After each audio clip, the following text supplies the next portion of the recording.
Shabbat Shalom. We are back. We today are going to be looking at the triennial Torah portion, as always. We're going to today be dealing with Leviticus. We've made it into the book of Leviticus. We're going to deal with the first two chapters of Leviticus. We're going to be looking at basically the burnt offering and kind of see what what kind of significances we can find inside of this particular offering, and how we're able to bring some practical application of these things to our lives. So today we are dealing with Vayikra, which is he, which is and he called.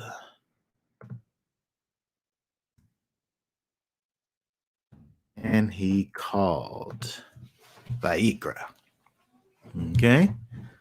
So we're going to go ahead and I'll pull up Leviticus. We'll just go ahead and read through chapter 1. We'll read chapter 1, and then we'll go ahead and talk about it. We'll go from there. Let me pull it up on the screen here.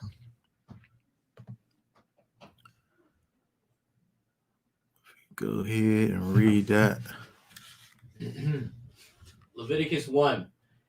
And Yahweh called to Moshe and spoke to him from the tent of appointment, saying, Speak to the children of Israel and say to them, when any one of you and brings an offering to Yahweh, you bring your offering of the livestock, of the herd, or of the flock. If his offering is an ascending offering of the herd, let him bring a male, a perfect one. Let him bring it at the door of the tent of appointment for his acceptance before Yahweh. And he shall lay his hand on the head of the ascending offering, and it shall be accepted on his behalf to make atonement for him. And he shall slay the bull before Yahweh, and the sons of Aaron, the priests, shall bring the blood and sprinkle the blood all around on the slaughter place, with which is at the door of the tent of appointment. And he shall skin the ascending offering and cut it into pieces.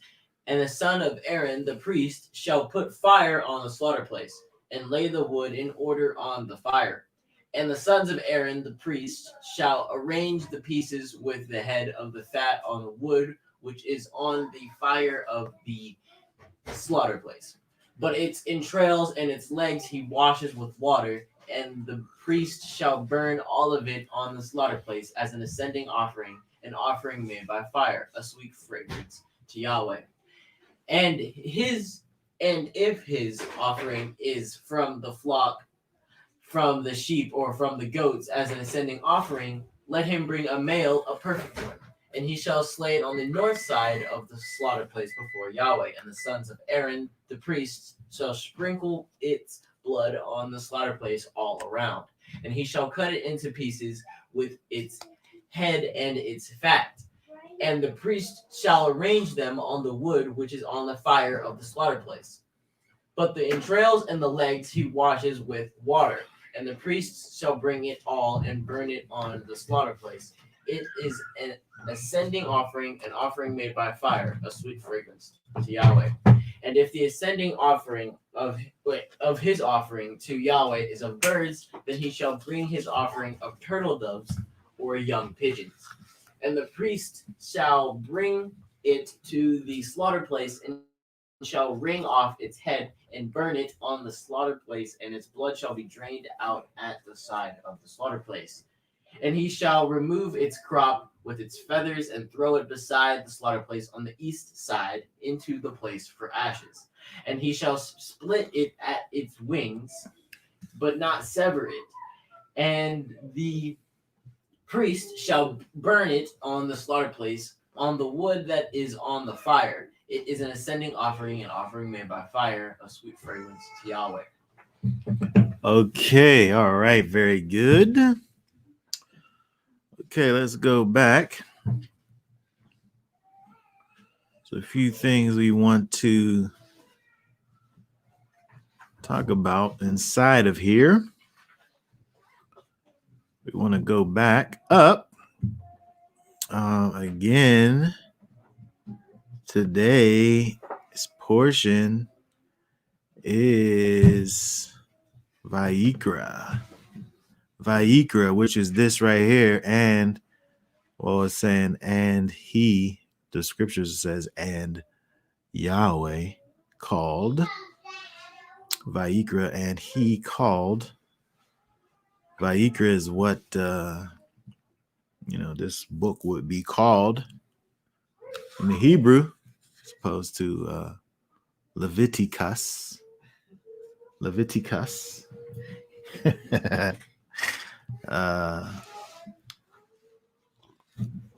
Okay, so let's look. I want to look at. Let me pull up our tools. We want to look at this Vayikra. We want to look at this word here called. Okay, let me get this here.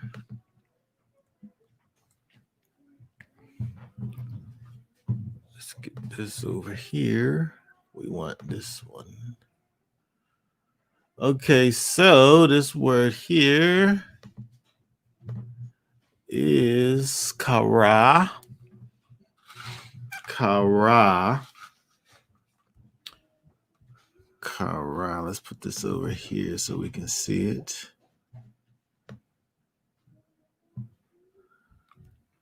Okay. It is, as it says here, identical with kara. Okay. The idea of accosting a person. Met. Accosting. When I think of accosting, that's like almost like if I'm like snatching them away. Right? If I'm accosting, hold on. Wait a second.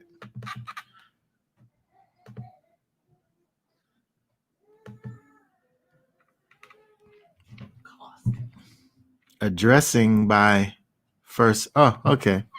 All right. So we got to think about this, because when I think about the word accosting, I think I'm snatching you up somewhere, right? I don't know what my intentions are.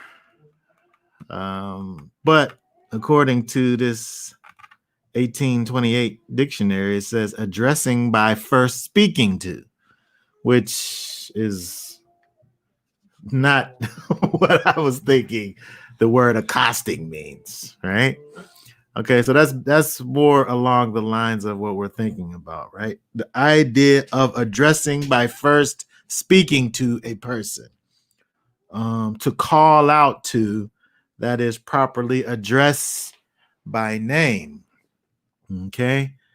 And so we see over here that the Most High calls out to Moses. He calls out to Moses, right? This word, which is identical to what we're looking at, also has the idea of encounter, right? So not only am I calling out to you if I'm karaing you, but I'm also engaging in an encounter. So it's almost as if we're thinking about two processes of the situation. It's not only the calling, but it's also the engaging, right? Just like when we think about Shema, where it's not just the hearing, but it's now what are you going to do with the thing that you've heard, right? Or it's not like the word ra'ah, where it's not just the idea of me seeing you, but after I've seen you, now I'm going to engage in you, right? So we see with these words, at times they kind of encompass the whole idea, right, and not just parts. Because when we think about called, if somebody called, you know, it don't necessarily mean that I reached you necessarily, right? Or it could just be like an action on my part. But when we add this other thing over here, this idea of this encounter, it causes us to think about the completion of the action, right? There was a call, and then there was a coming together of the situation. I also want to let's look at the ancient. Let's look at the ancient here. Let me see this here. Let me see if I can pull up a whiteboard.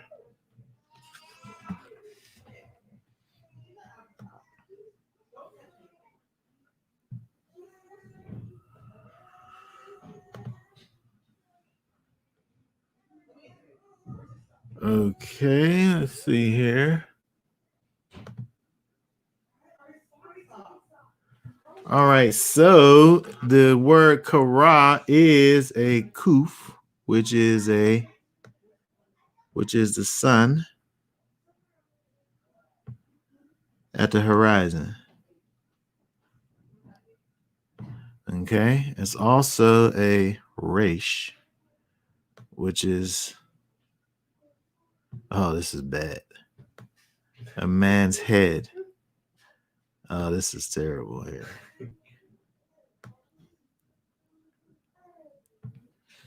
And it's also a aleph,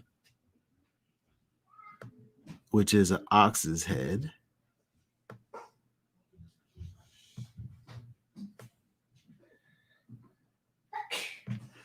Okay, so looking at this, we'll see.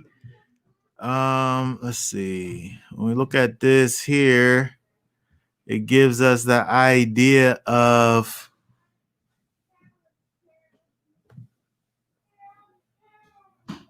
a gathering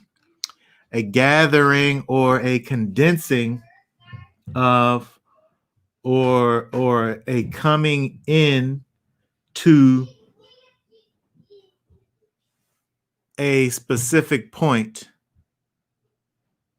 That's what we have here, of men, a gathering or condensing or coming to a specific point of men in strength, or of a man in strength, right? And so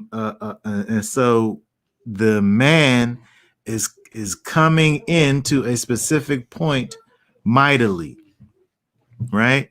Or it's a mighty gathering of men in strength, right? And so when we think about the idea of this word meaning the encounter, we're including the part that's getting you to the encounter, right? The thing that's caused you to gather in the first place, right?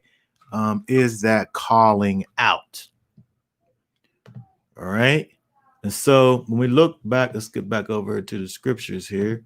When we look over here, it's interesting when we think about some of the things that the rabbis talk about when referencing these verses over here, because we think about the fact that the Most High's voice, his voice is so powerful, right? and he's calling out from the tent of appointment, right? It says that, and Yahweh called to Moses and spoke to him from the tent of appointment. He's calling out from where the presence of the Most High is, right? And Moses is hearing this, right? But the idea is that he's actually speaking to Moses. And so when we think about the fact that the Most High's voice, who we know his voice is powerful based on the scriptures, right? If we go back to Exodus chapter 20, we can see that the Most High's voice is so powerful, right? Let's see. Let's look at verse. Read here at 18, right here. And all the people saw the thunders, the lightning flashes, the voice of the shofar, and the mountain smoking, and the people saw it, and they trembled and stood at a distance. That's crazy. Okay, keep on. Read some more of that. And said to Moshe, you speak with us, and we hear, but let not Elohim speak with us, lest we die. And 20. And Moshe said to the people, do not fear, for Yah Elohim has come to prove you, and in order that his fear be before you, so that you do not sin. Okay, very good. So the scripture doesn't necessarily talk about the Most High agreeing to this arrangement, right? This is what the people are asking for. But we don't see the Most High don't say, okay, that's how it's going to be, right? But what we've come to learn is that this actually is how things are going to play out. And so we can kind of gather them when we see verses like verse 1 over here, where it says that he calls out to Moses. It's not as if this is a Mount Sinai experience where he's calling out from the tent of appointment, out of the smoke, and everyone's hearing, and then Moses is just the one that's responding. Or I don't know, potentially that is what's happening. Potentially everyone is hearing the voice being called out to Moses, and Moses is the one responding. Another thing that they talk about is that when you look at the text, the aleph in the Vayikra is small, like it's like made small. And so they kind of midrash on that little point and begin to think about the fact that potentially this call was just to Moses. The strength of the call by the Most High was minimized for the sake of the people and directed specifically unto Moses. But be that as it may, when we think about what's going on, Moses is getting the call. He's getting the call from the Most High, so that he's able to deliver a specific message to the children of Israel. Right? It may very well have been a private conversation between the Most High and Moshe. But however, the message that he's receiving is for all of Israel. Okay. And it's interesting that the Most High even operates in this way, because when you think about it, he really could have told everyone this thing that he wanted to say He could have just told everyone at once, right? Even if we say it wasn't going to be this big, huge thing like it was at Mount Sinai, he could have dropped that information in the spirit of each and every one of the people in Israel if he wanted to do it in that way, right? But we see what happens is that the Most High speaks with Moses and instructs Moses to deliver the message to the people. Okay. And so this message, in fact, it's a very important message, by the way, right? Because when we look at this, it's dealing with the way in which the Most High wants to be worshiped, right? It's instructions for worship. When we look at this whole idea with offerings and whatnot, right? And so this is a very important message that is very important for this message to be delivered properly. It's very important for this message to be delivered to all of the people so that they can do the things. And so, yet and still, he gives the message to Moses so that Moses is able to convey the message. Okay, and so we talked a little bit about this on last week in terms of the fact that the way that the Most High operates. He's always operated in this way. It's not like he just started doing these things. He deals with people through people, right? He could very easily deal with everyone on an individual basis and give everybody all of the things, right? But he never operated like that.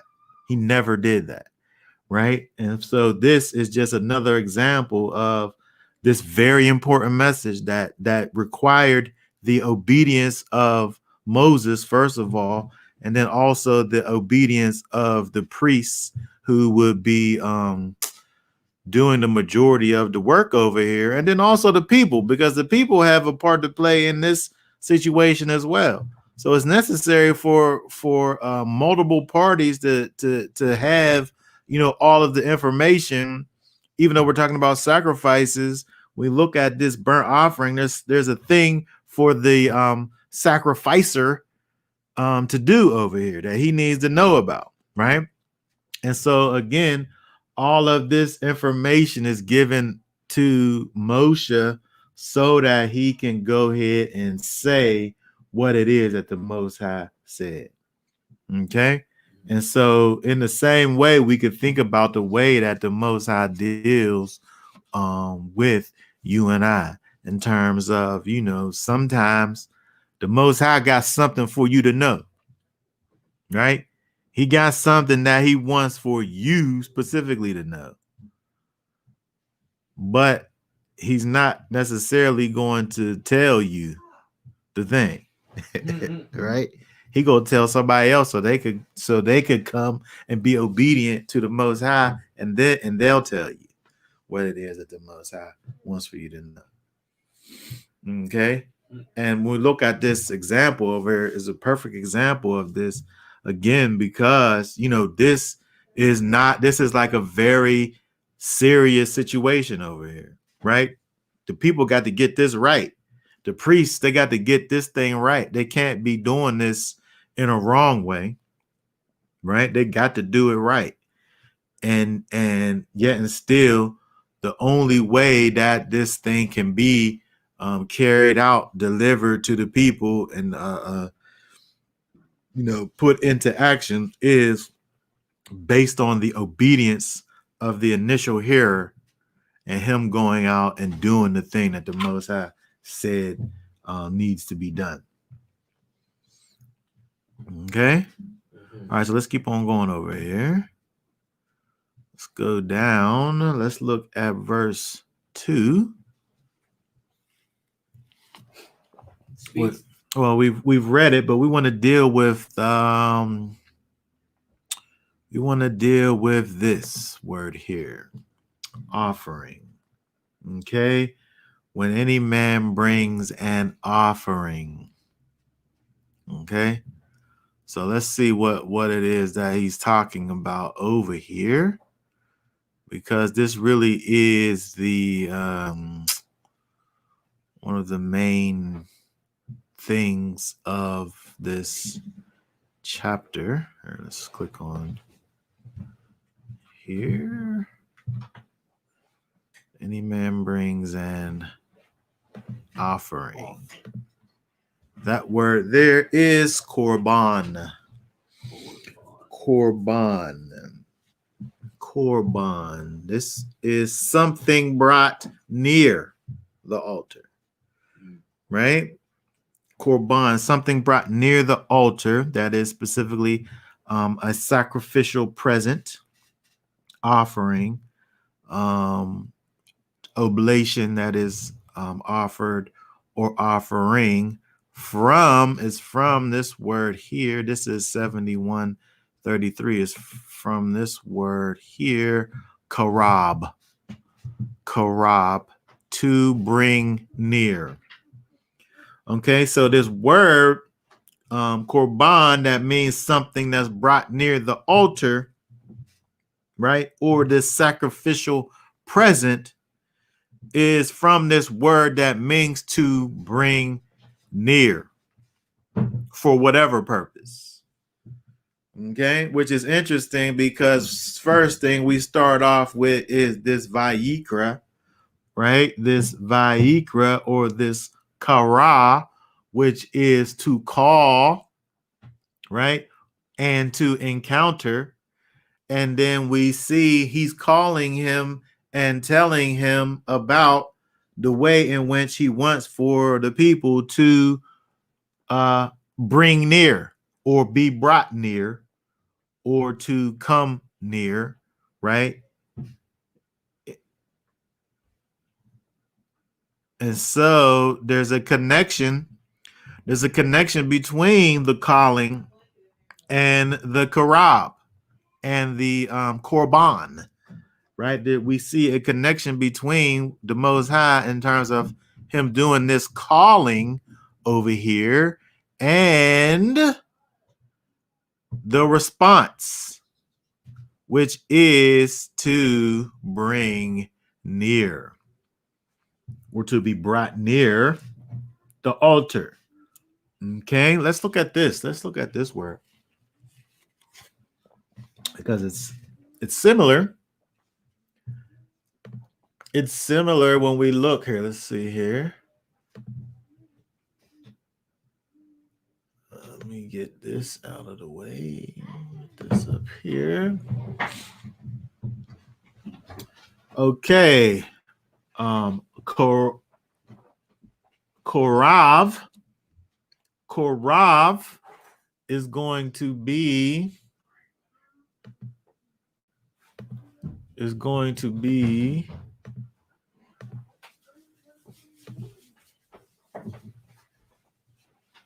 Karav is going to be a kuf, a resh, and a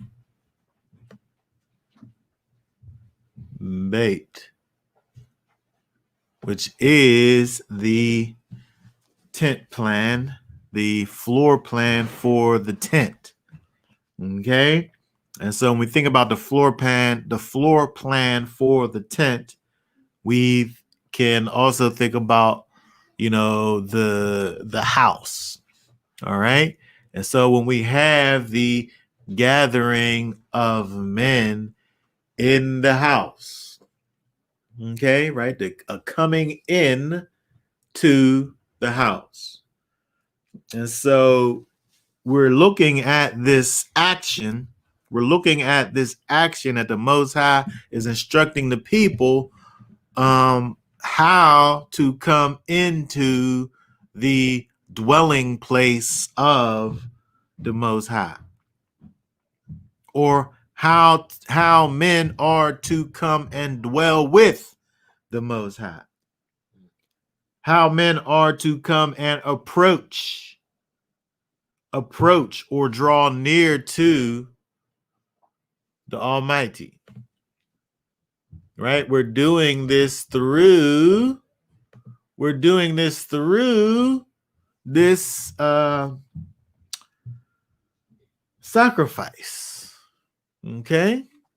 And so when it says over here, speak to the children of Israel and say to them, when any man brings an offering, this offering again is this thing that draws you into the Most High, and draws you near to the Most High.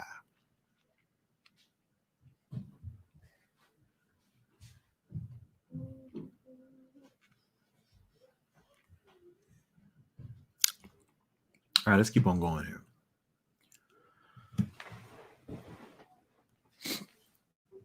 Because when we look over here at this, we're seeing that the Most High calls out to us, right?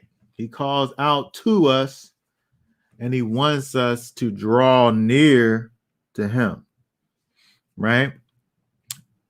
But the way that we do this is through sacrifice, right?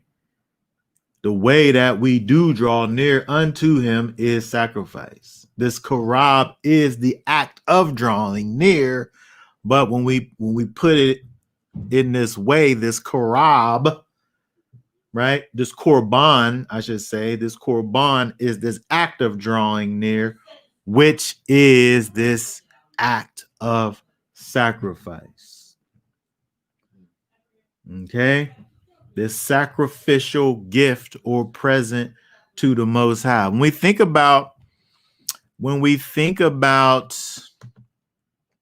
Yeshua, right? When we think about Yeshua, when he talks to these people who want to come and follow after him, he says to the people, if you want to follow me, the first thing you got to do is pick up your torture stake, right? Pick up your torture stake. What are you doing? Your torture stake, right? A requirement to follow after Yeshua is to pick up the thing that kills you. All right? Your torture stake. Pick up your cross and follow me. Right? This thing that causes you to be sacrificed. Right? This thing that causes you to offer up your entire self, right? Or being, right? Or soul. Right? Anticipate offering yourself fully over to the Messiah if you want to be a follower of him. Okay? And so when we look over here and we see where the Most High speaks unto Moses and says, call out to the people, Korah out to the people and talk to them about their korban, the thing that draws them unto me. The thing that he's talking about is this offering, this sacrifice. It's the same thing. It's the same thing. So when we see when Yeshua comes on the scene and begins to talk, begin his ministry, when we see the way in which that he calls out to people, he's doing it in the same way that the Most High did to Moses all the way back here in Leviticus in the first chapter. Okay, we got to know that this thing is not, there's not this huge separation between what we see in the so-called Old Testament and what we see in the New Testament. Okay, there may be some some differences in application, right? But at the end of the day, what we're seeing is kind of a new manifestation of something that already was. Okay. All right, let's add another component. We're actually not adding another component. We're looking at another component. It's already there, right? We're not adding anything. Verse 3, we want to look at is his offering. Let's look at this here, this ascending offering. Okay. Ascending offering.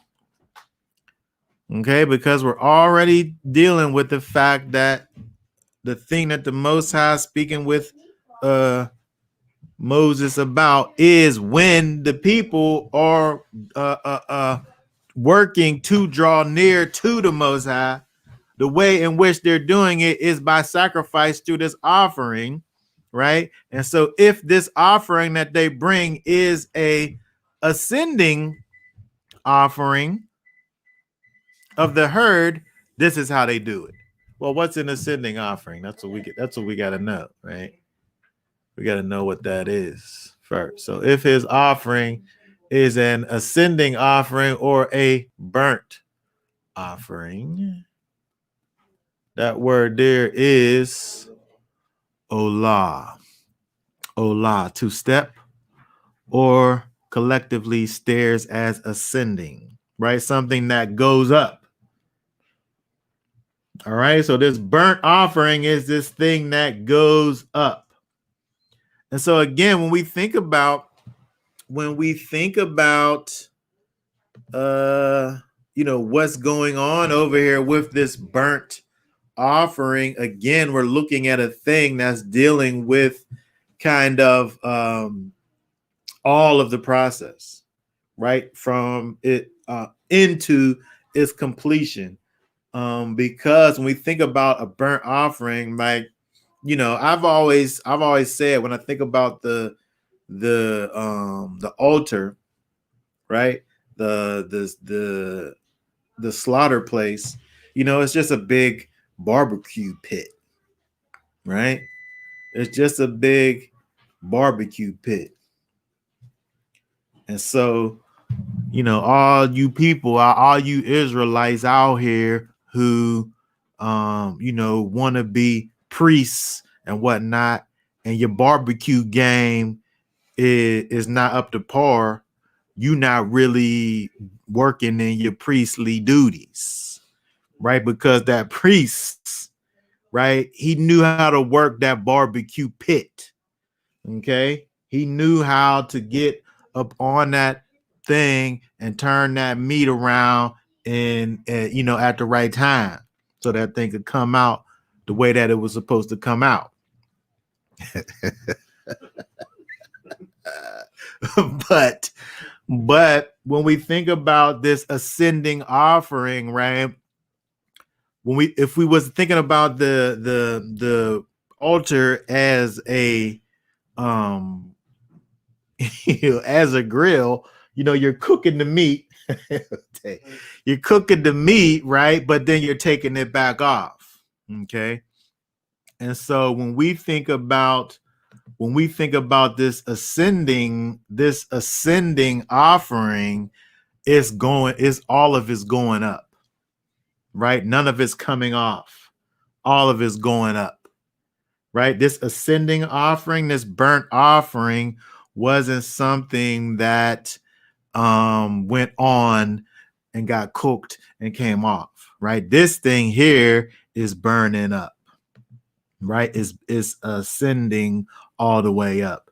And so when we think about this burnt offering, okay, this is, we want to remember this, right? The whole thing is burning up. So we're giving the whole thing to the Most High, right? We're giving it all to him, right? We're not expecting nothing back. We're not expecting anything in return. right? We're not the sacrificer isn't expecting anything back, and nor is the priest who's actually doing the work, where sometimes he gets something back.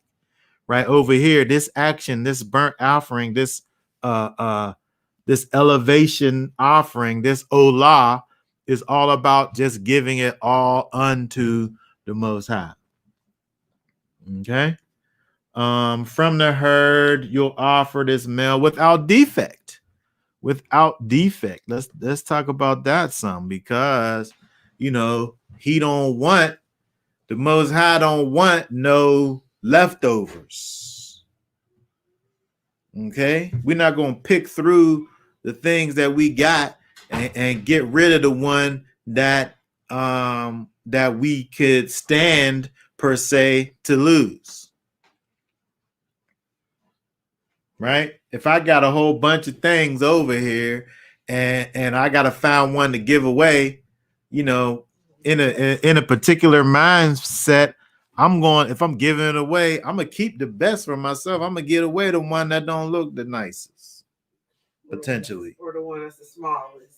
Or the smallest, or the one that does have a defect, right? The not so perfect one. I want the perfect one for myself, right? If I'm thinking about things in a certain way. But over here, the Most High is saying, this thing that you're offering up to me, that's coming all the way up to me, that is ascending all the way up to me, this way that you're drawing near unto me, this thing that you giving me got to be the perfect one. Don't give me no leftovers up in here, right? The sacrifice that I'm going to accept is the perfect one. Okay. And so, again, thinking about this in terms of, how we, kind of make these things kind of real in our situations, thinking about the things that we might offer unto the Most High, the things that we give over unto the Most High. We can't be just out here giving the Father the things that we could stand to lose.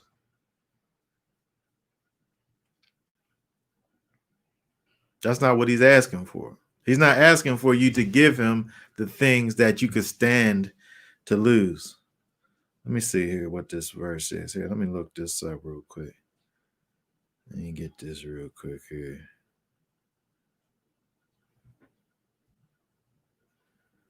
Let's see what this verse is here.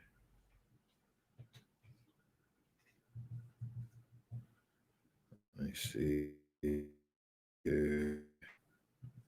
1 second.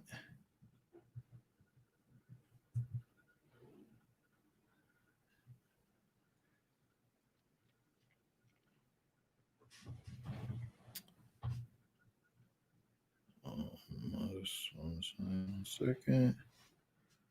Let's see what I said. I think it's in. I want to say it's in Peter.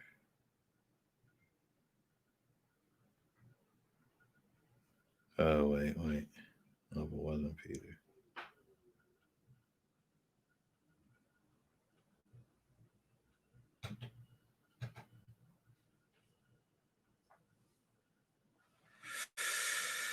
I might have to come back to this. I can't find it.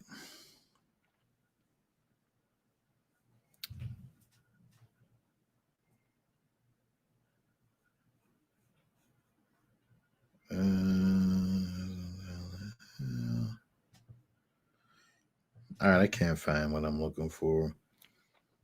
But the point is over here is that we want to, according to what it is that the Most High is instructing to be done over here, is this idea of offering this perfect thing that you're bringing of the herd, right? He's specific about what he wants, right? You can't just give anything that you want to give.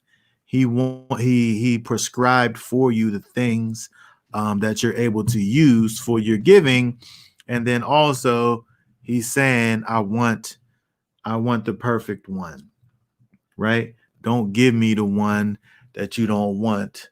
Don't give me the one that's imperfect. In fact, give me the one that is perfect, right? And so not only that, but he says he shall offer it of his own voluntary will.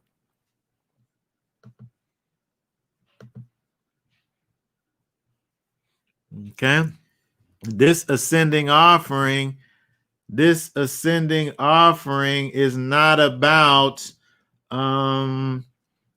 I did something, so now I owe something. Okay. It's not about I I got a debt that I gotta pay, and so therefore I'm gonna pay that debt with this thing over here. Right? This is a voluntary offering,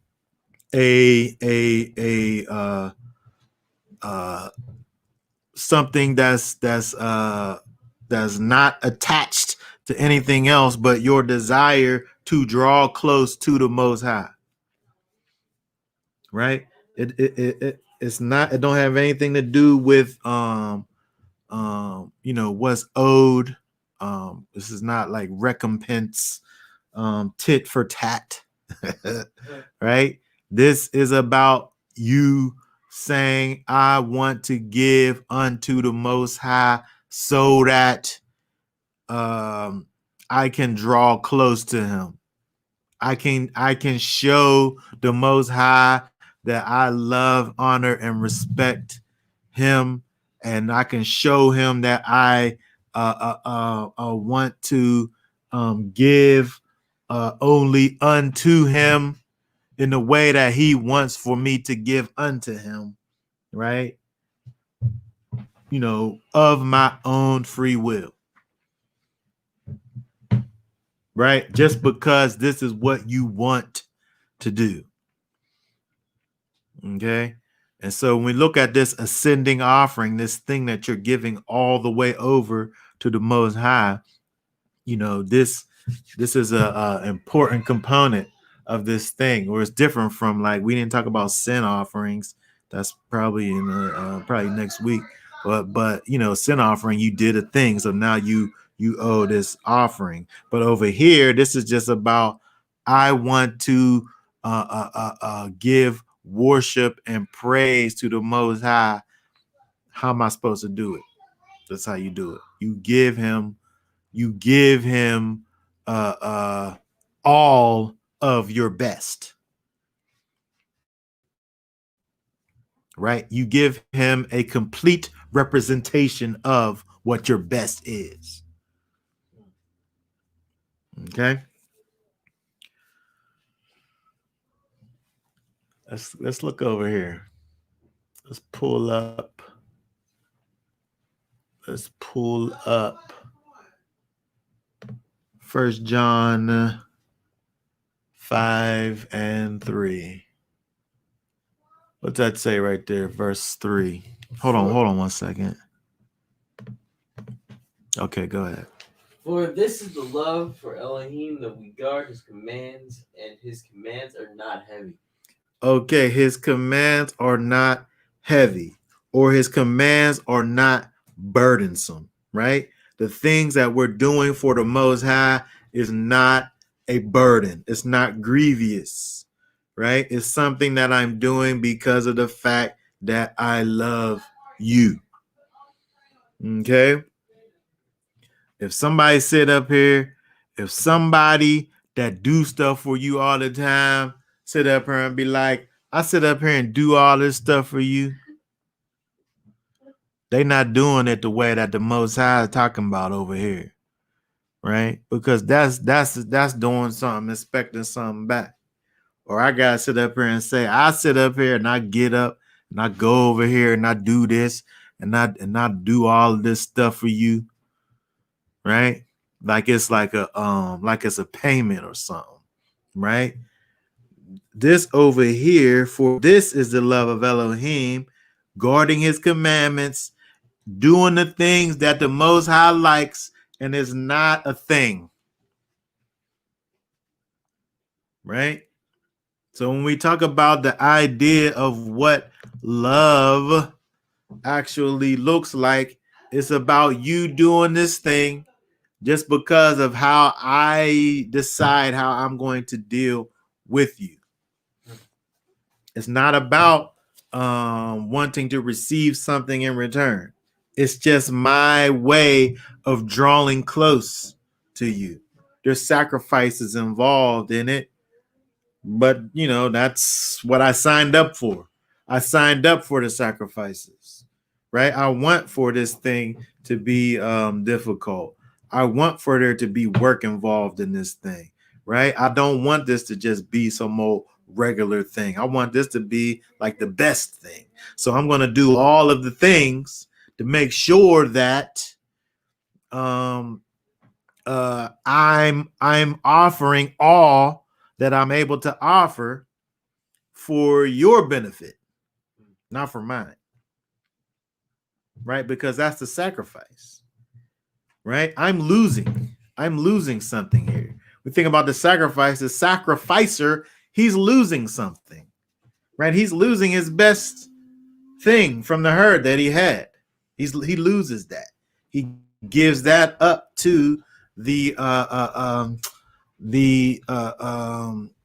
one who's receiving his love, right? He gives that up to the one that's receiving his love. We think about the Most High and our sacrifice towards him. You're the sacrificer is giving something up, right, to draw closer to the Most High. But I'm saying that we as individuals, when we manifest our love to one another or the Most High, right, to one another or towards the Most High, we're losing something in order to draw closer to the one who's the receiver of the love. Okay? And so there's something to be lost, but you're not sitting up here saying, man, this is a lot. I can't even hardly take all of this stuff. It's just too much. Right? That's what you signed up to do. Right? Because again, we're talking about the idea of you freely doing it. You're doing it out of your own free will. It's not because you want something in return. Right? I'm giving you this, so I'm gonna get back. It's not like an investment. Right? It's not like you putting some money in so you could receive something back. Right? You giving this thing away for the benefit again of the receiver, who's either the Most High or who's either the one who you're giving the love to. Okay. All right, let's keep on going over here. Let's keep on going over here down to verse number. Oh, wait a second. Let's go back to Vayikra, Leviticus.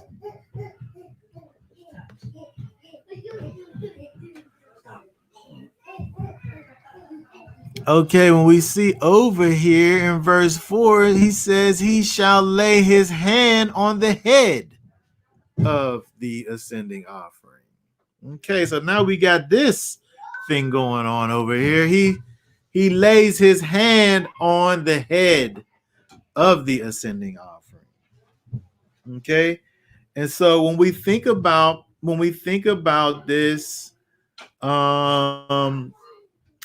this idea, we're really thinking about this idea of this thing now being a representation of the sacrificer.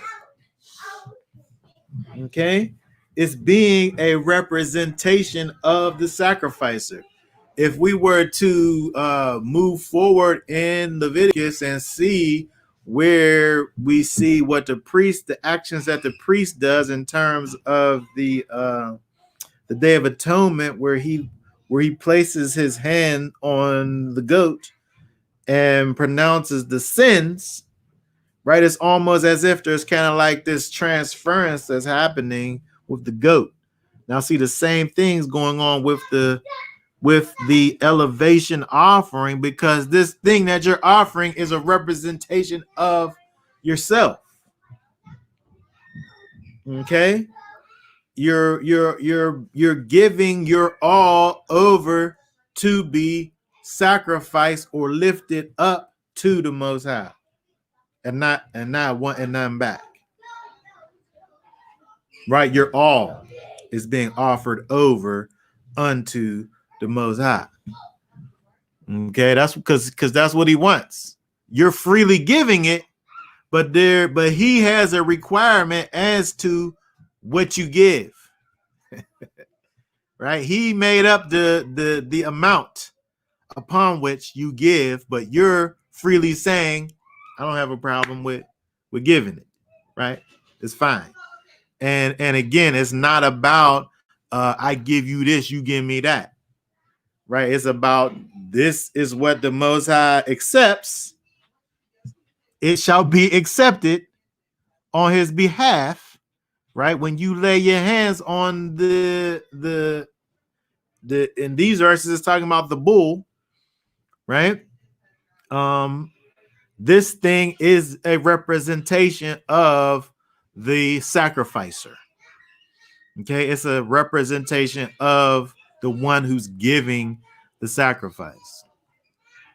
And so when we think about, giving unto the Most High, giving of yourself, He don't want part of you. It's all or nothing with the Most High. Mm-hmm.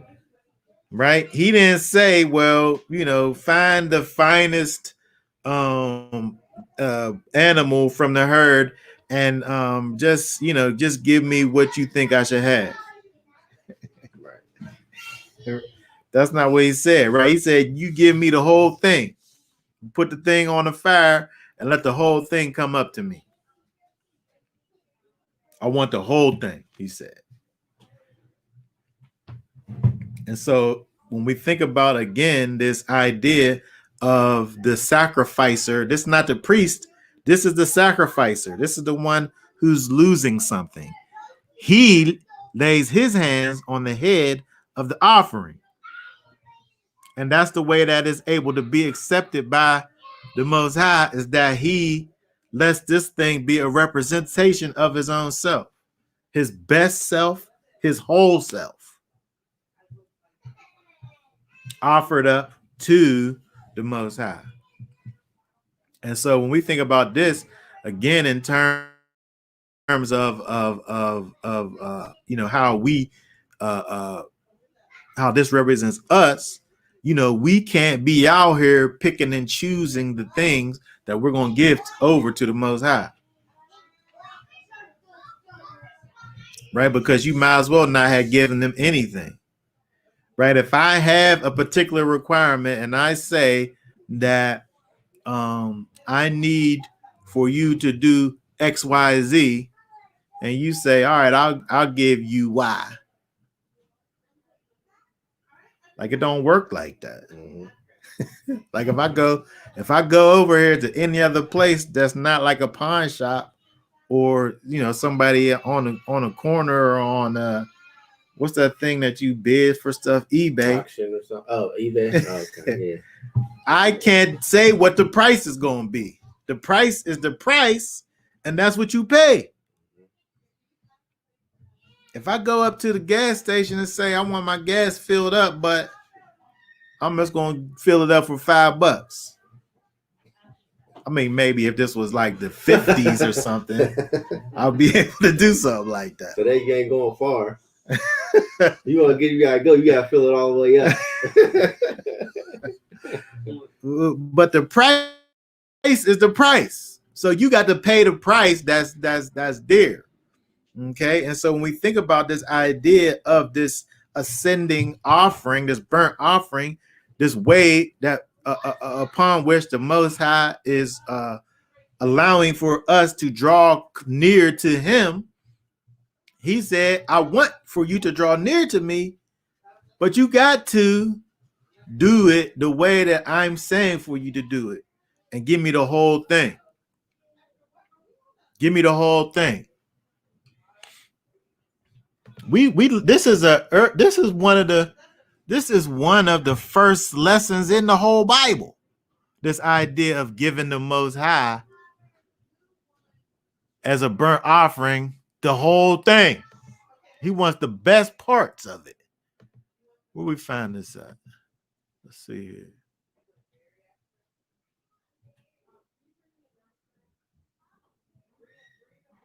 Let's look at this here, because this is what we're talking about over here.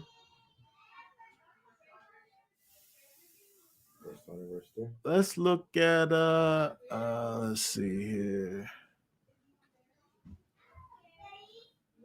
I just want to see how far we go.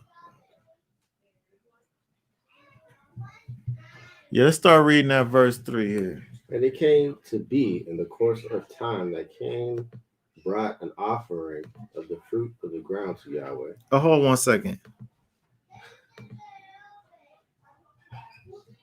Let's see what he brought. Let's see what he did bring here.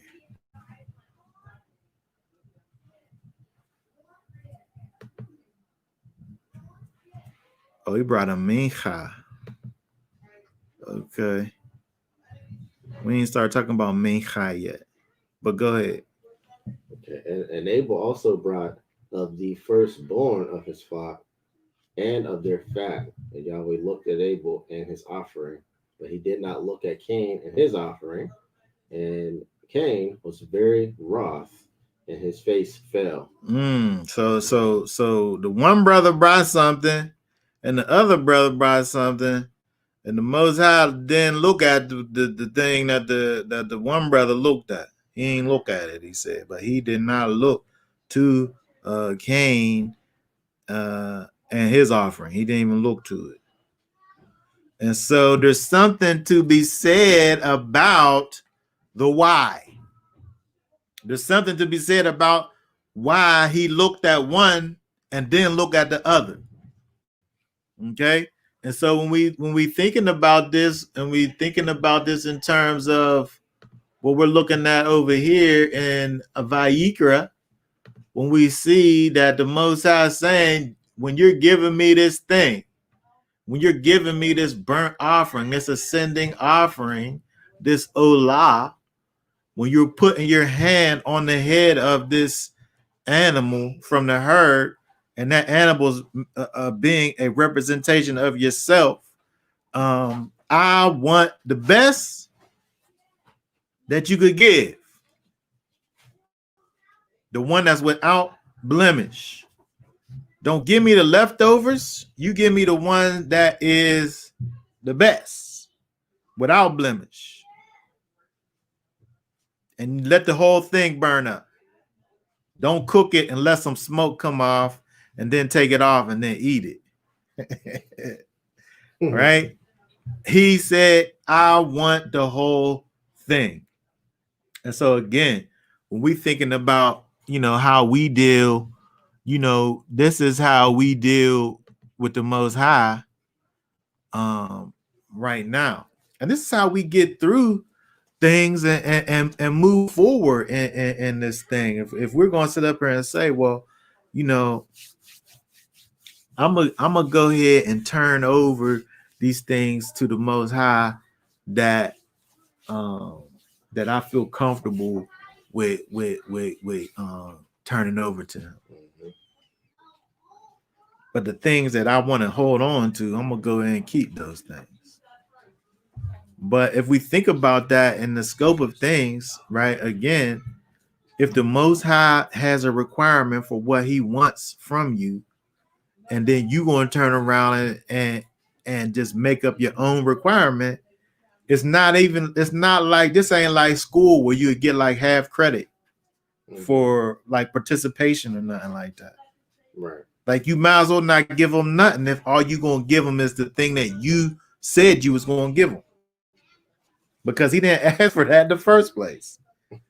What happens whenever somebody's coming up for a burnt offering? They pull up to the tent of meeting, to the priest with a bull that's like cut in half already, and they didn't even bring the other half. They just brought the front half or the head. What do the priest do whenever he sit up and say, like, what's this? Like, this ain't what's prescribed. Right. This ain't no burnt offering. I can't do nothing with this. And I think that's another reason, if we go back, when we think about the fact that Moses told the Most High told Moses to tell the children of Israel, everybody was to know the requirements, even though the priest was the one who's doing the work. Everybody knows what the requirements are in terms of bringing the offering, because you got to bring the offering, and then the priest sits up there and does the thing. And so there's a part to play for everybody. Nobody's in the dark. And so the requirement for what is necessary to bring, which is your everything, is given to everybody. And so you can't just make up in your mind and say, I'm going to give over this only, when he wants your whole situation. When he said, when we look over here, I mean, he says this, we can see this all over the place.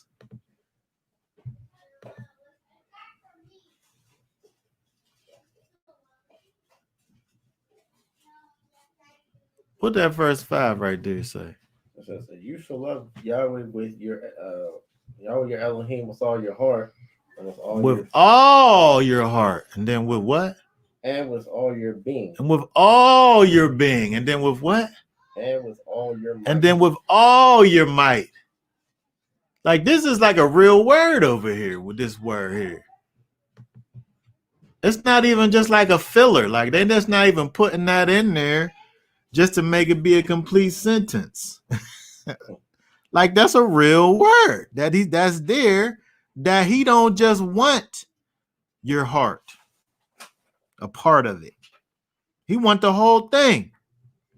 He don't want just a part of your being. He wants the whole thing. He don't want just a part of your might.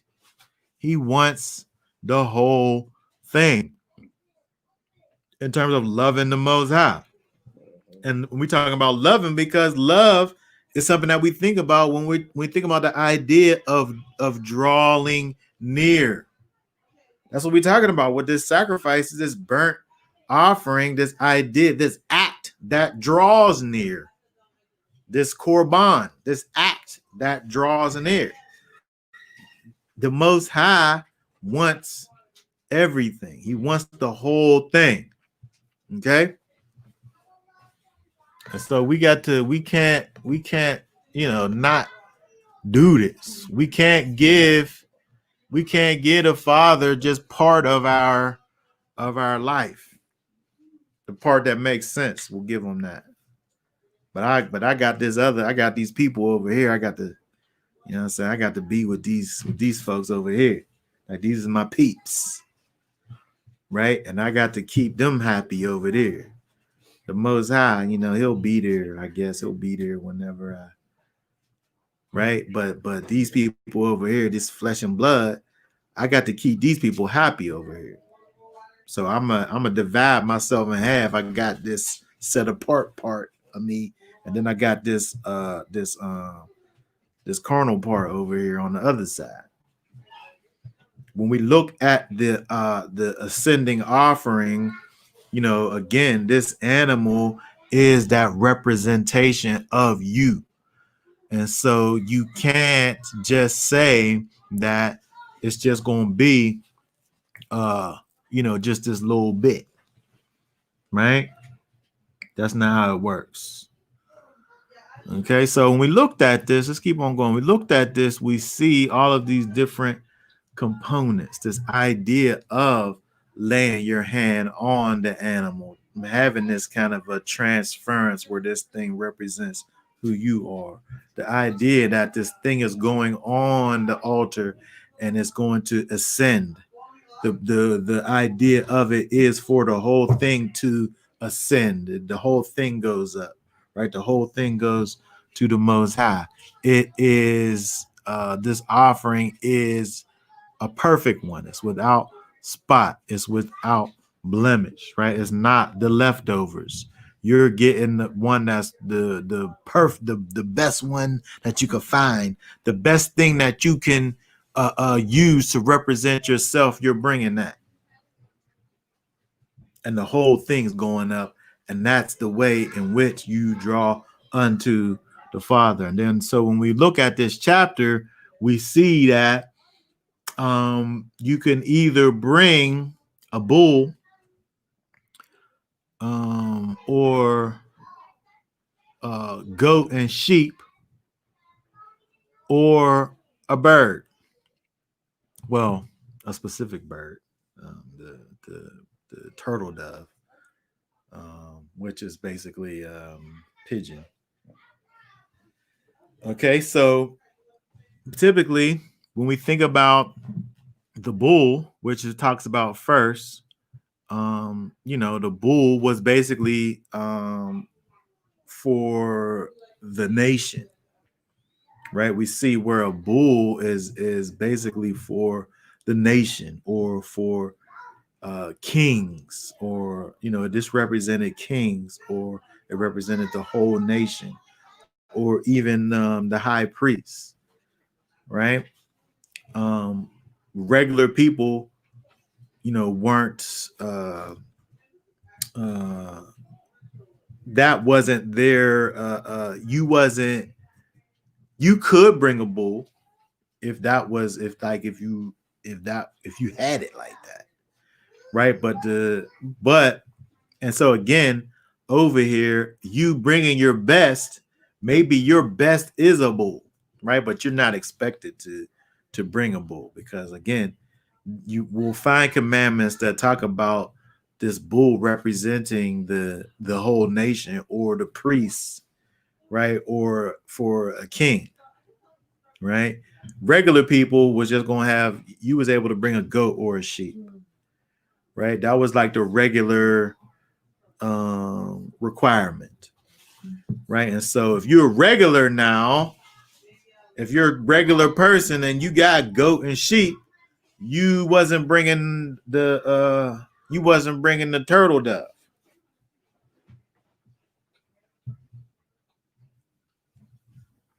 right? The turtle dove was kind of like the bare minimum. The turtle dove was like, this all I got. Like, you mess around and got it from somebody, right? You caught it from yeah, the turtle dove was like it was for the poor people, right? The people who didn't have anything, right? And then like the regular people again had the goat or the sheep, and then the people who had the most would bring a bull, right? But really, as far as the commandments go, it only ever asks for a bull from the priest or a king, or as something that is representative of the whole nation. And so again, but we see that there's the same requirements for all of them, right? In terms of this being, perfect, and being this representation of yourself.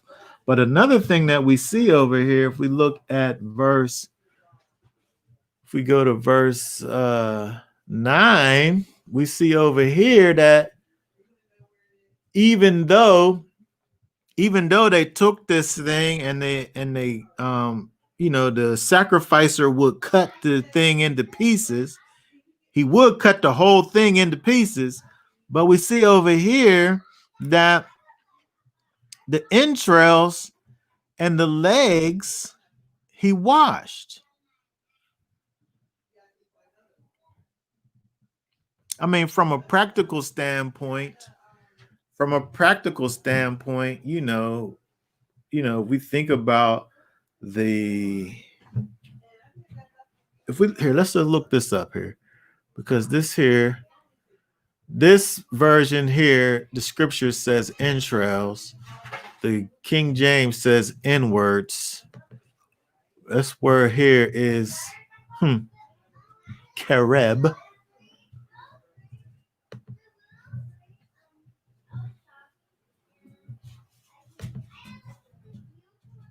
Look at his root. Karab. Interesting. The nearest part, that is the center. Bowels, right?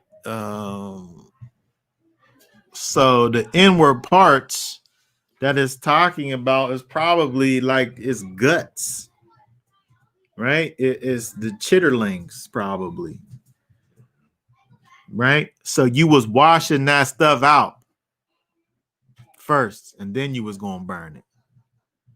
Okay, and so it's interesting, from a practical standpoint. Yeah, it makes sense. Why would I sit up here and burn up this nasty? That would probably be like a stink bomb or something. If you sat up there and burned up all the guts on the fire, right? That would smell terrible.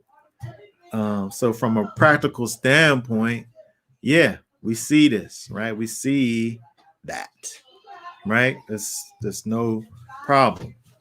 But we think about this now from a spiritual standpoint, right? We see this idea of you, again, as this offering to the Most High. You want yourself to be cleansed on the inside before you offer yourself over to the Most High. You want this internal cleansing to take place, right? As a part of you giving over. And again, that's another way to think about this idea of you kind of holding on to this or that, right? You not giving yourself over fully would be kind of similar to you not allowing for yourself to be cleansed by the cleanser, as you offer yourself unto the Most High. Where's it talk about in the New Testament where Yeshua talks about bringing your offering, and that somebody, that you did something bad to somebody, and before you offer your gift, you where's that at? I think gift is part of the verse. Let me see if it is. Oh, okay, it's Matthew chapter 5.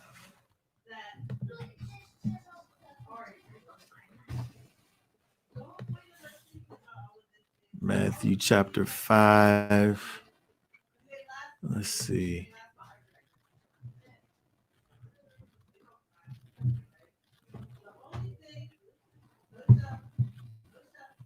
Oh yeah, start reading at verse 23. If then you bring your gift to the slaughter place, and there remember that your brother holds whatever against you, leave your gift there before the slaughter place and go. First make peace with your brother, and then come and offer your gift. So when we think about this person over here he's ready to come and bring his offering, his gift, his present to the Most High, bringing it to the slaughter place. But there's some things that's going on between him and his brother that he got to clean up first before the Most High even wants the gift. And so we see this idea of this kind of a washing that needs to take place inside of you before the Most High is able to accept the thing that you're trying to give to him. And so, but that goes along with this idea of he don't want the filth and the dirt to be part of the offering. He wants that to be cleansed first and then put all of that stuff on the altar. Because it's not even like you're taking it out. He don't want it to be taken out and buried somewhere or taken outside the camp. You're washing it and then putting it back.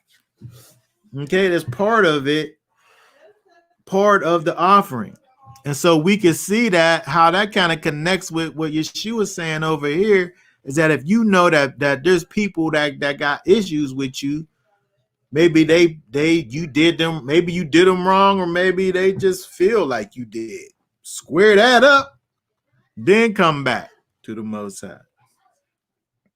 Okay, because so when we look at this is kind of showing you that the Most High is asking for you to offer unto him your best you, not some tainted you, right? Not some kind of a downtrodden you, not just like because somebody who given himself halfway to the Most High, it's easy to think about that halfway person, how he got his kind of religious him and his secular him, and that secular him be out here just offending all kind of people,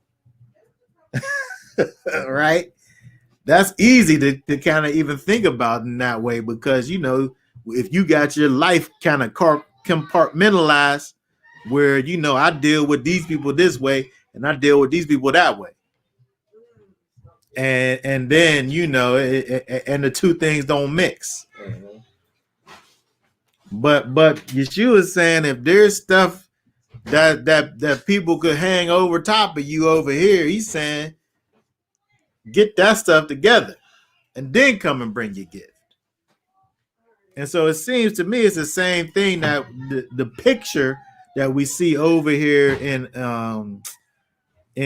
Leviticus chapter 1 and verse 9, where it talks about you're bringing this perfect animal and it don't even got no hidden filth in it. Right? There's not even hidden filth in this perfect animal. It's perfect on the outside and it's washed on the inside.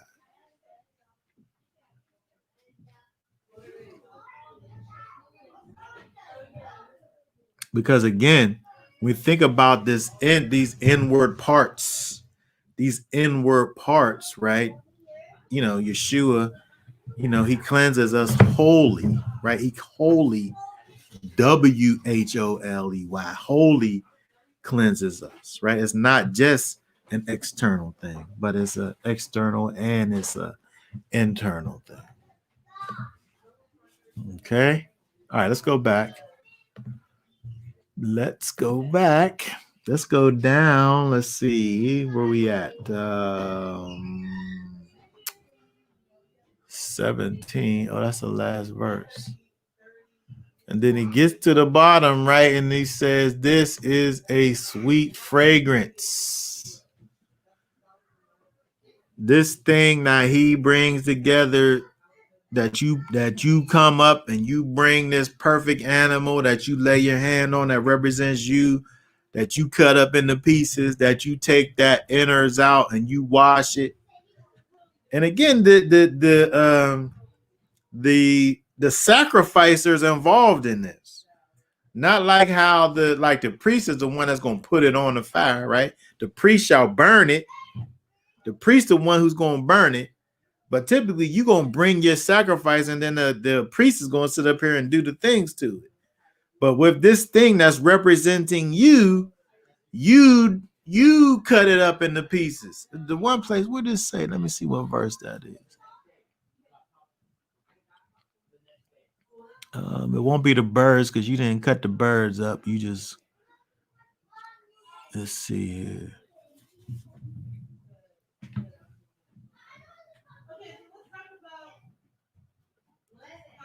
Where it talked about the pieces.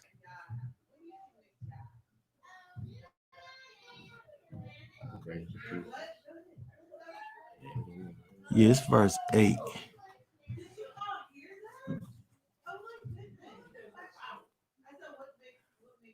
Either parts. Oh, yeah. This is it here. The King James. Here, let's read the King James because it says it in an interesting way. Read this verse 8, yeah.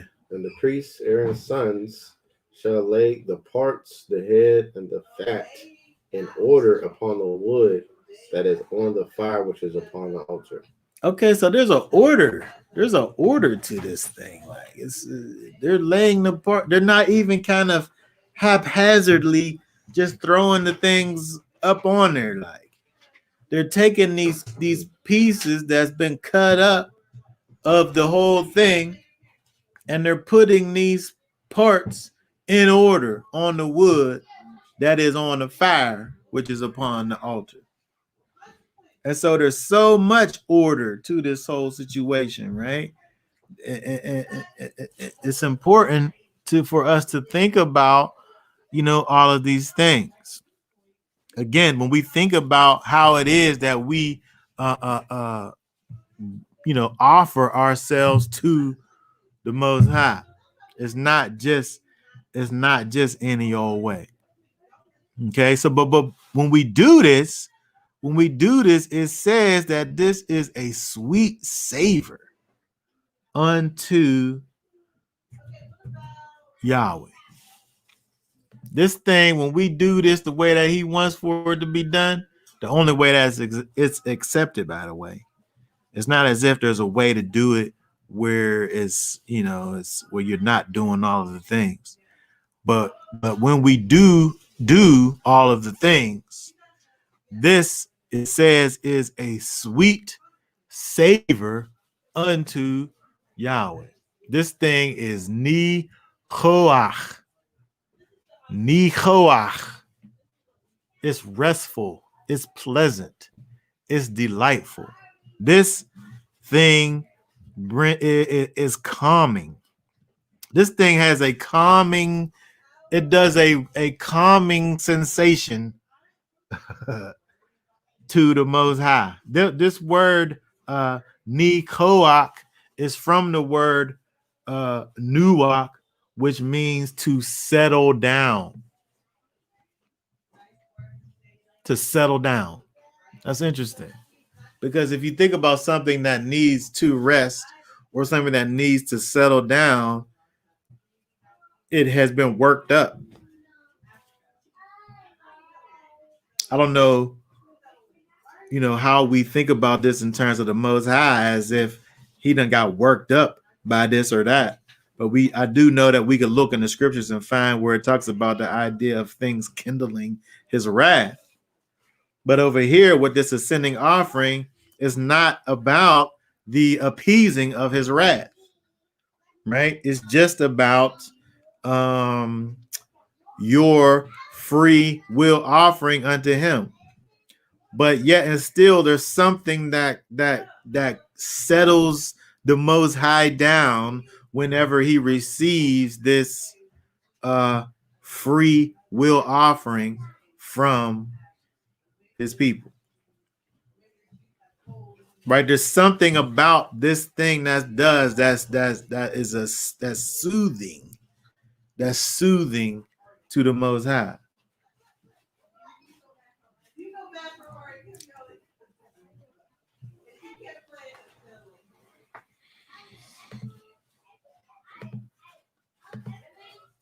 It's soothing. It's a soothing reach. It's a soothing odor, which, by the way, is a derivative of ruach. Okay, so this thing is like a calming breath. It's a calming breath or odor or smell or something blown unto the Most High to receive this free will, perfect offering as a representation of the one who is a lover of the Most High.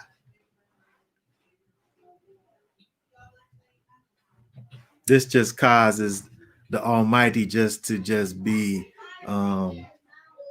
just to feel pleasant and to feel delightful, right? We see this word over here. It talks about this soothing aroma, some verses say, or this sweet savor, right? Think about the way that your favorite thing, think about kind of what it does in you when you smell it. When you smell it, like, that just smells like some goodness, right? It kind of does something, right? And again, the Most High is a spirit, right? He's spiritual, right? And we do these physical things and they have spiritual significance. But it's not this as if to say that the Most High got nostrils and he's looking down on the holy fire pit and he's sitting up there. It's not like he's physically doing that, but in the spirit, he's doing that. It's something about what you're doing that brings about the effect that the only way that we're able to describe it is to think about it in terms of you smelling something that's the best thing that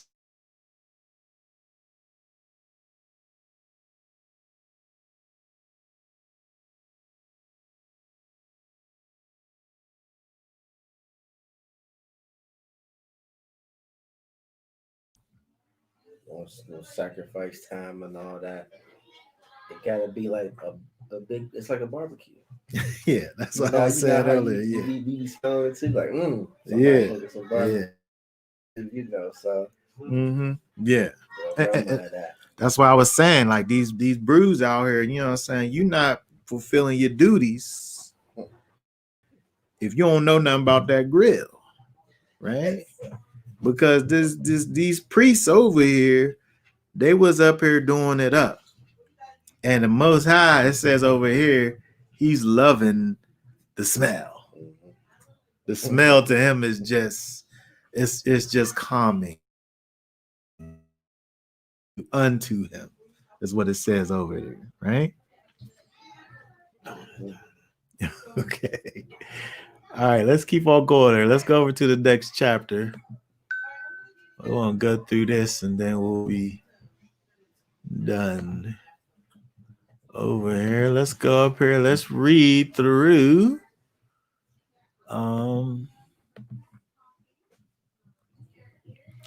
Let's read through chapter 2 and go over it.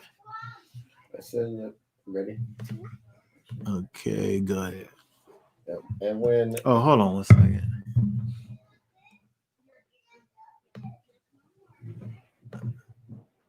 Oh yeah, that's nice there. Okay. And when anyone brings a grain offering to Yahweh, his offering is to be of fine flour, and he shall pour oil on it and put frankincense on it. And he shall bring it to the sons of Aaron, the priest, and he shall take from it his hand filled with fine flour and oil with all the frankincense, and the priest shall burn it in a remembrance portion on the slaughter place, an offering made by fire, a sweet fragrance to Yahweh. And the rest of the grain offering is for Aaron and his sons, most set apart of the offerings of Yahweh by fire.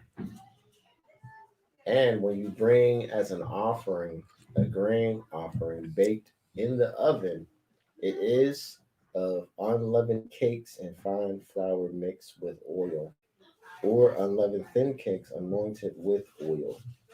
But if your offering is a grain offering on the griddle, it is fine flour, unleavened, mixed with oil. Divide it into bits and pour oil on it. It is a grain offering. And if your offering is a grain offering in a stewing pot, it is made of fine flour with oil. You shall bring to Yahweh the grain offering that is made of these, and shall present it to the priest, and he shall bring it to the slaughtering place. And the priest shall take from the grain offering a remembrance portion and burn it on the slaughtering place. An offering made by fire, a sweet fragrance to Yahweh. And the rest of the grain offering is for Aaron and his sons, most set apart of the offerings to Yahweh, made by fire. No grain offering which you bring to Yahweh is made with leaven, for you do not burn any leaven or any honey in an offering to Yahweh made by fire. Bring them to Yahweh as an offering of the first fruits when they are not burned on the slaughtering place for a sweet fragrance, and season with salt every offering of your grain offering, and do not allow the salt of the covenant of your Elohim to be lacking from your grain offering. With your offerings you bring salt. And if you bring a grain offering of your first fruits to Yahweh, bring for the grain offering of your first fruits green heads of grain roasted on the fire, crushed heads of new grain. And you shall put oil on it and lay frankincense on it. It is a grain offering. And the priest shall burn the remembrance portion from its crushed grain and from its oil with all the frankincense and offering made by fire to Yahweh. Okay, very good. So when we look over here at this now, before we were looking at the ascending offering, or the burnt offering. This over here is the meat offering, which, by the way, doesn't include any meat. It's translated as meat offering. If we look, hold on, let's go to the top here. It says grain offering in this version. I think when we look at the King James, it says, and he will offer a meat offering. This word here is micha, which is actually what we saw back in Genesis, in Bereshit, in regards to the the Cain and Abel thing. But this word here is, let's see, a portion, bestow, donation, euphemistically, tribute, sacrifice, usually bloodless. Again, this over here is most definitely bloodless. It's the grain offering.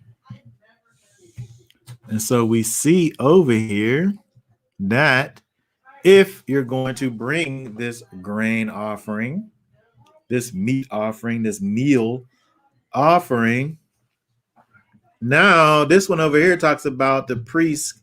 They could get a little bit of this over here, right? He's able to take, it says he shall take He shall bring it to the sons.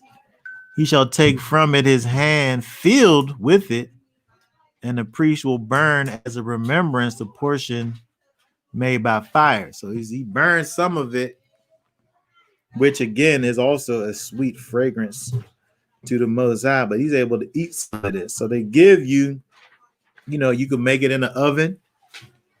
You can make this in the oven. You could cook it like on a flat hot surface. Like if it was like like how you would do like on like a flat top, like with a little bit of oil, or you could fry it like a little fried thing. So it could be like fried or kind of like almost like deep fried, sauteed, or in the oven, basically. That's your option there. Okay, so it gives you the 3 different ways.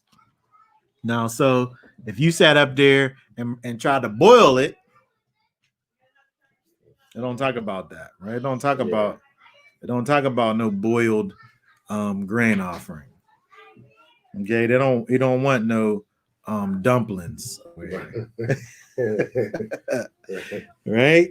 He gives you the instructions upon how you're gonna do it. Okay, so again, we think about this idea of these things that you're bringing the way that the Most High wants it, right? We can't make up the way that we want to worship the Most High. I think that's probably one of the most important things that we see over here. You can't just make up a way that's kind of outside of what it is that he is asking for. I can't sit up there and say, well, I know that he wants me to do this, that, and the other thing, but I'm gonna do it this way because this is the way that's best for me. Like, Israel, they wasn't able to just do that, right? They wasn't able to just however they felt like doing these things. Like, for instance, boiling the grain offering and making dumplings out of it. You wasn't able to do that. Okay, and so we see these well-defined instructions for how the Most High was instructing for these things to be made and offered unto him. And one of the main things that we see over here, if we go down to verse 11, is that he said, don't put any leaven in the grain offering. The grain offering, you don't want no leaven in that.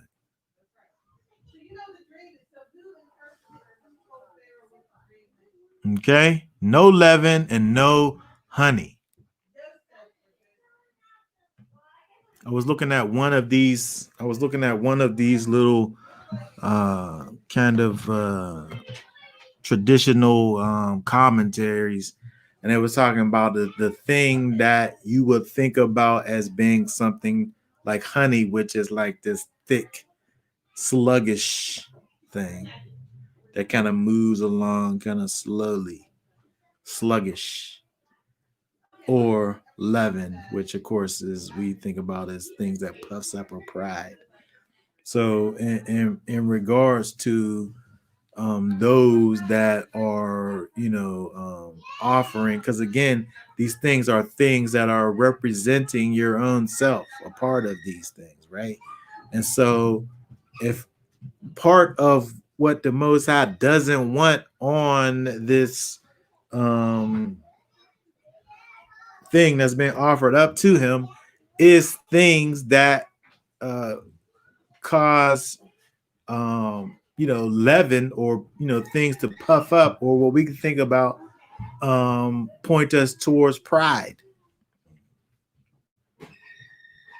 right? And also, again, with this idea of the honey, you can think about the slothfulness, sluggishness, right? Things that's going to slow down your movement.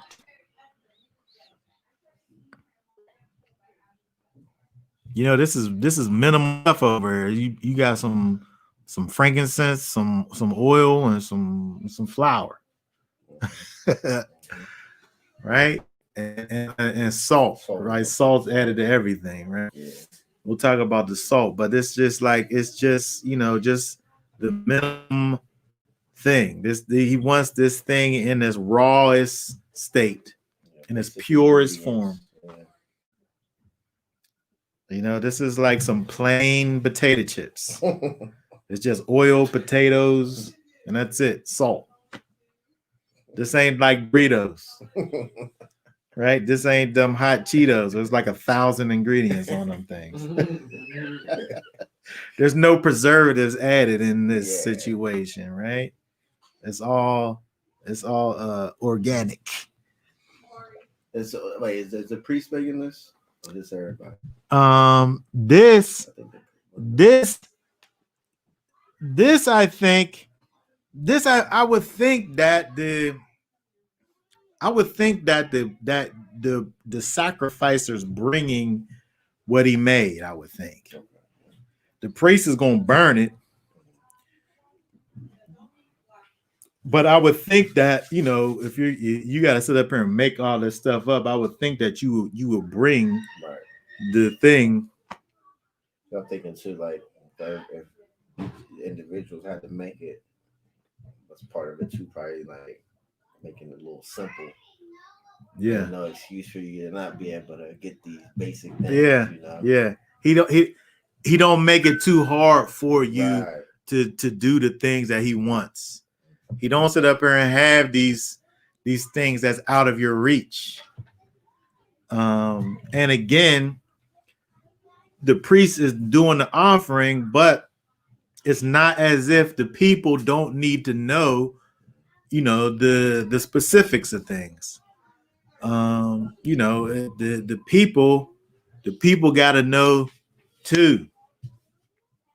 And so we could think about this in many ways. This I think has been a problem for thousands of years, where you have this idea that you have people that know, and then you have people that don't know. The people that don't know just sit up here and blindly follow because they don't know any better. But we can look back here and see where the Most High spoke to Moses to speak to the children of Israel, to speak to everybody and say, this is how it's supposed to be. And you got to know how it's supposed to be. You can't be off at home mixing up no leaven and honey in your mix, because it don't go there, right? And so it's necessary for people to know what it is that you're supposed to be doing, and not just have somebody tell you what you're supposed to be doing. Right. And if you're at the place where you need for somebody to tell you what to do, you still have a mind where you're able to go and look at the thing that the person said to check it. And so we could see that right over here. We can see that where the priests don't just know what's supposed to happen, the people know what the priest is supposed to be doing.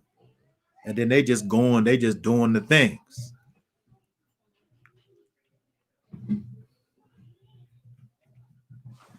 Yeah, it's like not no secret, Yeah, like only the priest knows. Yeah. The priest has this secret knowledge. Right. And I think it's interesting when you look at kind of something I was seeing whenever I was looking at this stuff this week, is that when you look at these other cultures where the priests do have the secrets, I'm saying in other cultures, the priests got the secrets, right, and then the people come up and then they just do whatever, like, right, but they don't, there's a like a separation. The people don't know what's going on. Yeah. They don't know the secrets. It's like they in awe of this priest, and he only got this knowledge. It's almost to the point where they start worshiping the priest. Yeah, yeah. It's like, Exactly. But the Most High set it up. Israel not set up like that. Mm-hmm. Where the people had to know what was what. And then if he wasn't doing what he was supposed to do, they could bring him up on some charges to the elders. He wasn't off limits.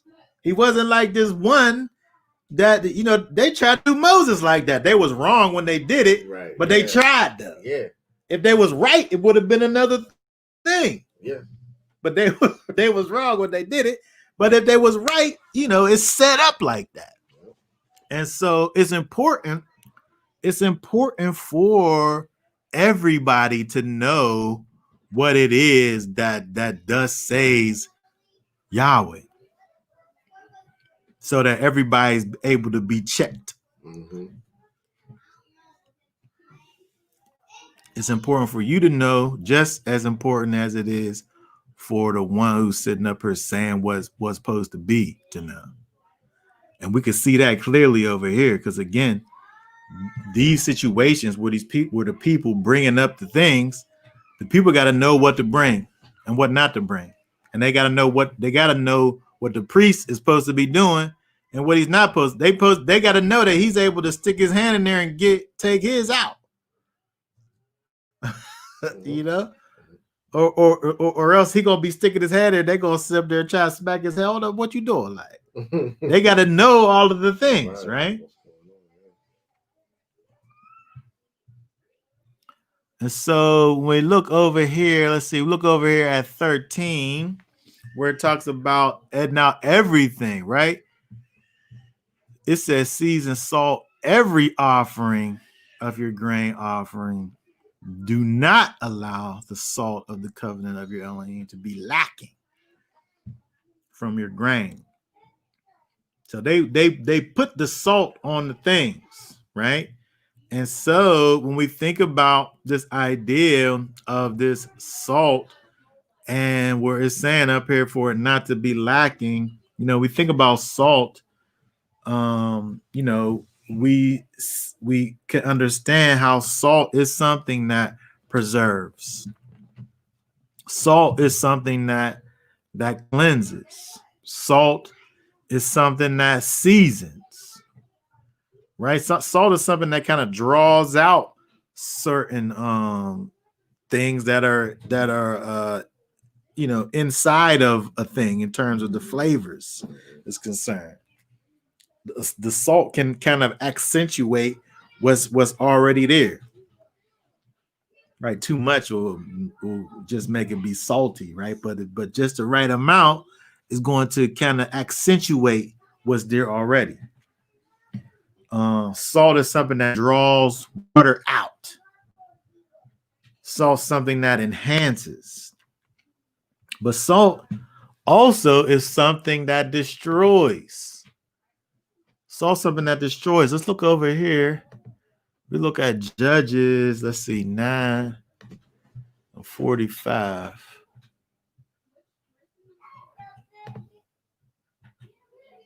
Let's read 44 and 45.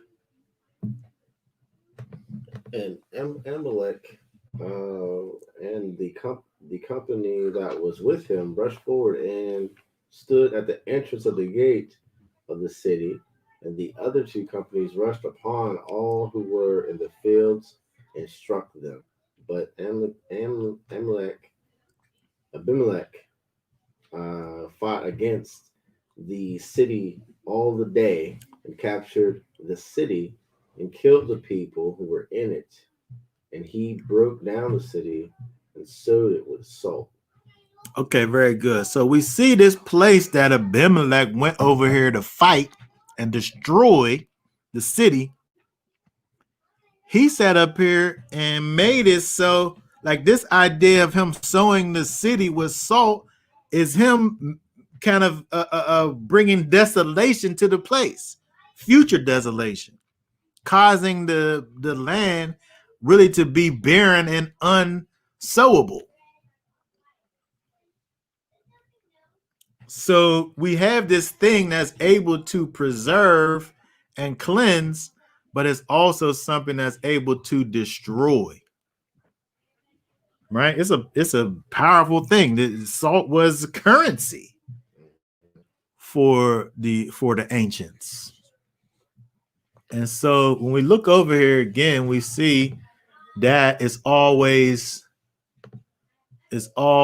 added to the grain offering.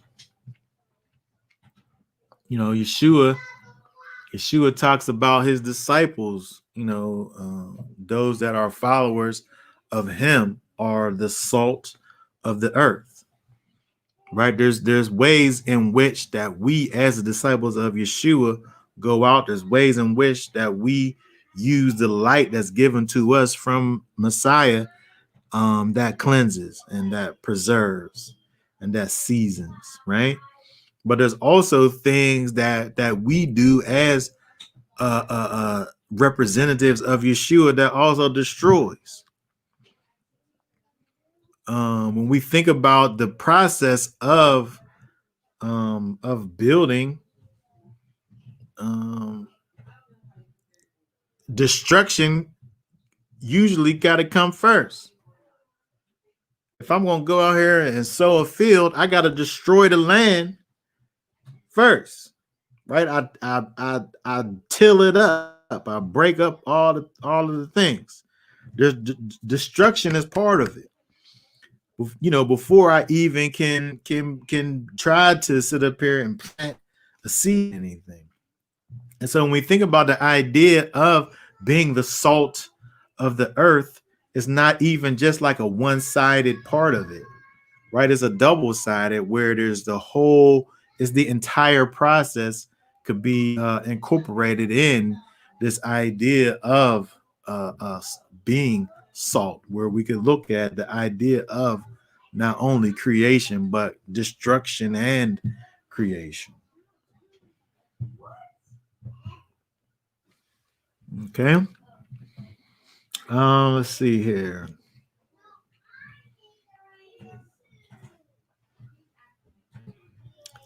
Okay, so when we look at all of these things over here in terms of these this meat offering and these things that we bring in terms of the grain offering, we can see over here that the Most High again has given us all of these instructions for what it is that he wants for us in terms of the way in which we're able to draw near unto him. And we can see within these two chapters, again, when we look at these things in terms of the burnt offering and the meal offering, these are we can see the components of praise and worship unto the Almighty in these chapters, because again, it's not like this is not talking about sin offering, right? This is just about when you bring a particular offering, this is how you do it. And again, it started off with the idea of a free will thing, right? And so we saw within all of these things, kind of just as a recap, as we get ready to come to a close over here, we see the idea of giving your all, right? Your all is mine, the Most High says. He wants the best of you, right? He wants for there to be a genuine desire, from you in terms of your offering to the Most High, right? This over here is not about you got to give me what I want. This is about when you decide that you want to offer unto me, this is how I want for it to be, right? There's a difference there. Okay. And so when we look over here, let's look over here. Let's see if we look at Psalms. 40. Psalms 40. What's that verse? 8. I have delighted to do your pleasure, O my Elohim, and your Torah is within my heart. It says right there, I delight, right, to do your will. This is something that I delighted to do. It made me feel good to be able to do something that was pleasing unto you, right? That's what we look for in terms of this idea of this ascending offering. This was something that you desired to give to the Most High. And then he just set parameters around what was going to be acceptable, right? And so again, when we think about what it is that we give over unto the Most High, like we saw in First John, it's not grievous. It's not something that's burdensome, right? It's something that we're doing out of a right relationship with the Most High. Because of the fact that we have been put in the place of being in right standing and enjoying a right relation with the Father, we now are going to do the things that he likes for us to do, right? As a result of what it is that Yeshua has done for us, as a result of that, we're going to walk in rightness, and it's not going to be burdensome as we're doing it.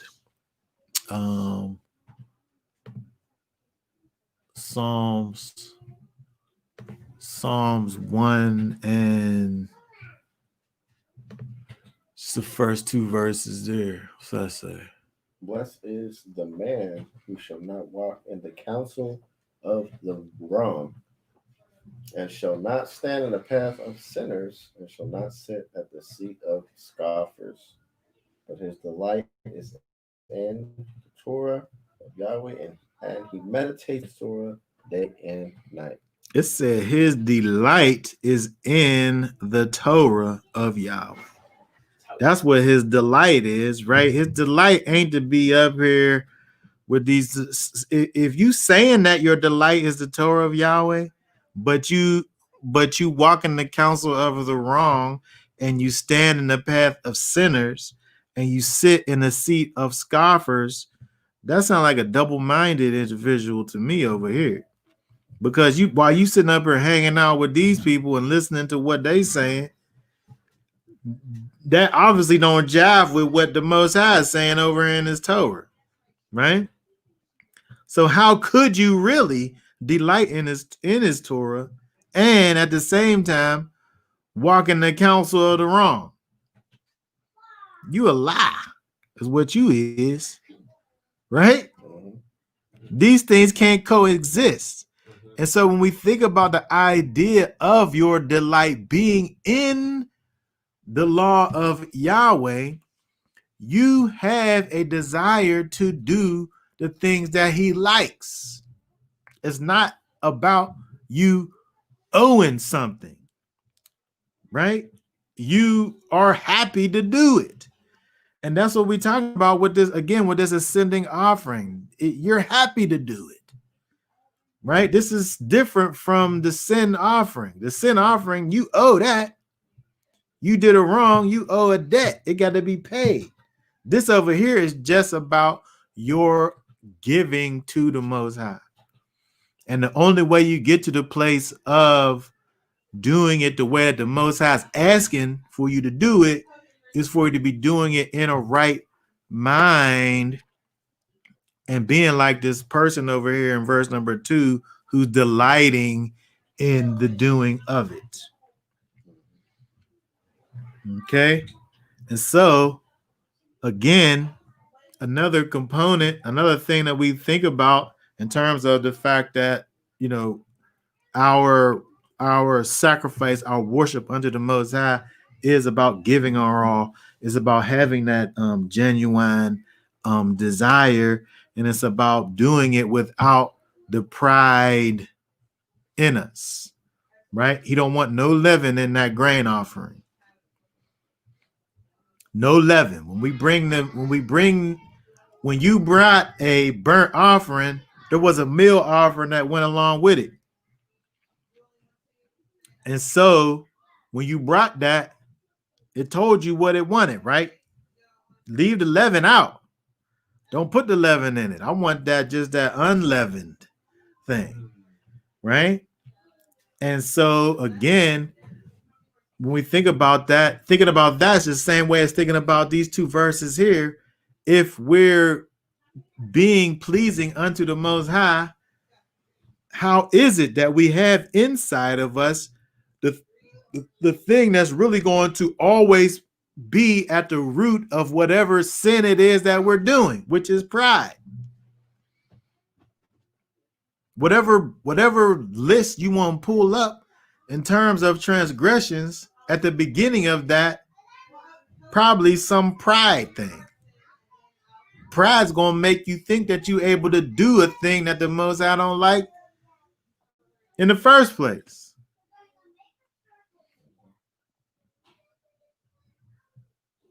This scripture say that pride comes before destruction. I think it always comes before destruction because something made you rise up to do the thing in the first place. And so when we think about the idea of the sacrifice, which we're offering this thing that's a representation of us, of ourselves as a sacrifice, pride got to be out. Pride can't be in there. And then lastly, again, all of the thing got salt. Right? We putting salt in the thing, right? We putting salt in the thing, in the sacrifice. We taking that thing and we like to do with the salt.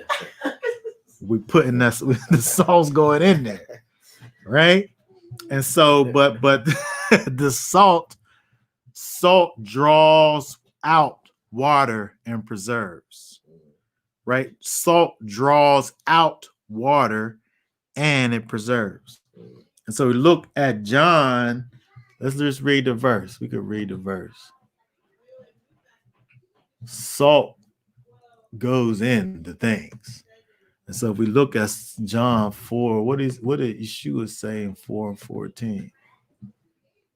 Whoever drinks of the water I give him shall certainly never thirst, and the water that I give him shall become in him a fountain of waters, springing up into everlasting life.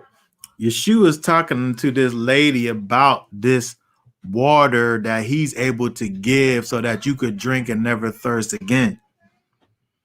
He talks to his disciples about being salt, and salt is something that draws water out. Yeshua was talking about you getting this water in you, and it just always being able to draw from it. And so we see these kind of things, these pictures that Yeshua is giving us in terms of being these things that draw water out, him being someone who's going to put water in you so that it could come out, where it's cleansing you and it's coming out, and you're being able to be in the cleansing of others, leading to everlasting life. And again, we think about everlasting life, that points us back to being connected to life, who is the Most High. Right? He is life. Okay, so when we look at these things over here, it's helping us to see that the Most High wants for us to he wants to dwell with us. He wants to dwell with us. He wants for us to be in right standing with him. He shows us all the ways that we're able to be pleasing in his sight. He tells us all of the things that he likes, right? And he helps us in order to be able to do the things. And so, when we look, as we continue to look at Leviticus, the book of Leviticus, and we see all of these different the rules and the regulations and all these things, the laws, statutes, and commands, and it's helpful when we look at these things to understand that he is showing us how, he is bringing us, drawing us closer to himself, and moreover, being able to see Yeshua in all of these things over here, and the way that Yeshua makes these things be a reality for us, in these days and times. Okay, so does anybody have any thoughts, questions, comments before we are done with this? Okay. That being said, all right. So for now, we're going to say Shabbat Shalom. Y'all willing, we will be back on next week with some more. Okay. All right. Shabbat Shalom.